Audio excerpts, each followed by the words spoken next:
ইসলামী ছাত্র শিবির সাতক্ষীরা সদর সাবেক দায়িত্বশীল আরিফুল ইসলাম।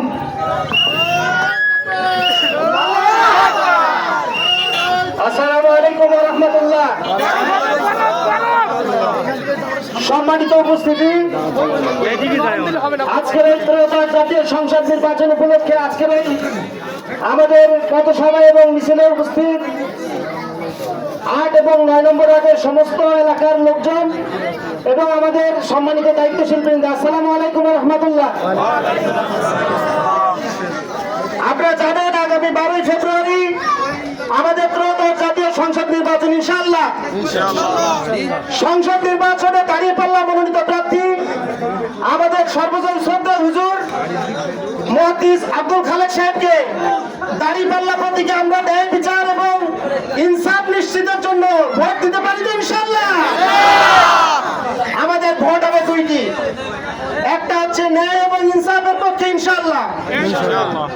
জামাত ইসলাম তাদের যে 41 দফা ইশতেহার ঘোষণা করেছে, আমাদের প্রতিপক্ষরা বলেছে তারা ফ্যামিলি কার্ড দিবে, তারা কৃষি কার্ড দিবে।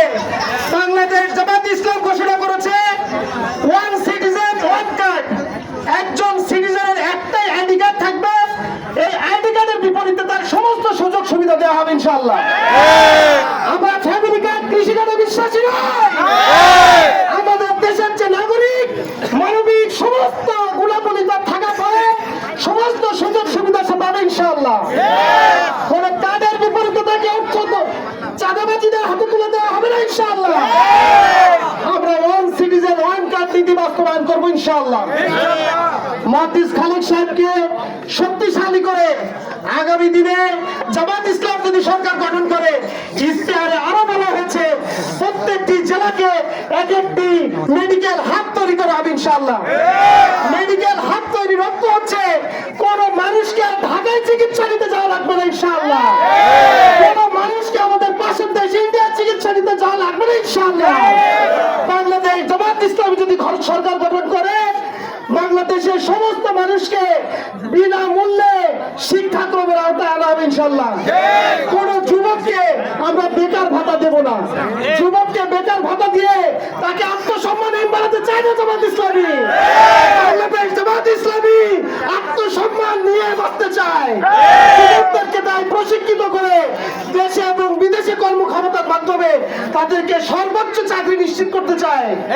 বাংলাদেশ জামাত ইসলামী তাদের যে 41 দফা ইশতেহার ঘোষণা করেছে, প্রত্যেকটি আপনারা ভালোভাবে জেনে বুঝে এরপর আগামী 12ই ফেব্রুয়ারি আমাদের দাঁড়িপাল্লার পক্ষে ভোট দিবেন। আমাদের প্রতিপক্ষরা বলছে কার্ড দিবে চাঁদাবাজি নিবে, কার্ড দিবে চাঁদাবাজি করবে, পাথর দিয়ে মানুষ শোধ করবে। আমরা নারীদের নিরাপত্তা দিতে চাই। কোন নারীর দিকে কেউ যদি অপদৃষ্টি দিতে তাকিয়ে থাকতে চায়, সে যদি বাংলাদেশের মধ্যে থাকার সুযোগ নাই। কোন নারী যখন আমাদের মদিনার সনদ অনুযায়ী মদিনা রাষ্ট্র চালিত হয়েছিল, তখন যেমন একজন নারী এক প্রান্ত থেকে আরেক প্রান্ত পর্যন্ত গিয়েছে, কারোর দ্বারা সে কষ্ট পায় নাই, কোন শত্রুর দ্বারা আঘাতপ্রাপ্ত হয় নাই, কোন চোর এবং বদমাশের দ্বারা লুণ্ঠিত হয় নাই। ইনশাআল্লাহ বাংলাদেশ জামাত ইসলামী যদি সরকার গঠন করে, কোন নারীর মর্যাদা ভুলণ্ডিত হবে না ইনশাআল্লাহ। আমরা গ্যারান্টি দিতে পারি আমাদের একজন কর্মী চাঁদাবাজির সাথে সম্পৃক্ত নয়।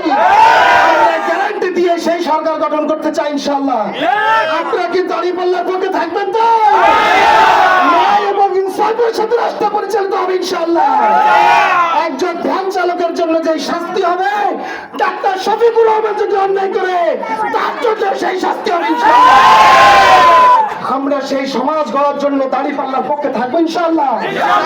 আর একটা ভোট দিব, সেটা হচ্ছে সংস্কারের পক্ষে হ্যাঁ ভোট। পারবো তো ইনশাআল্লাহ? হ্যাঁ ভোট মানে চাঁদাবাজির বিরুদ্ধে, হ্যাঁ ভোট মানে মাদকের বিরুদ্ধে, হ্যাঁ ভোট মানে জুলাইয়ের পক্ষে। আমরা জুলাইয়ের রক্তকে ভারতীয় আধিপত্যের কাছে বেঁচে দিতে পারবো ইনশাআল্লাহ। শহীদ শরীফ ওসমান বিন হাজির স্বপ্নের বাংলাদেশ গড়ব ইনশাআল্লাহ।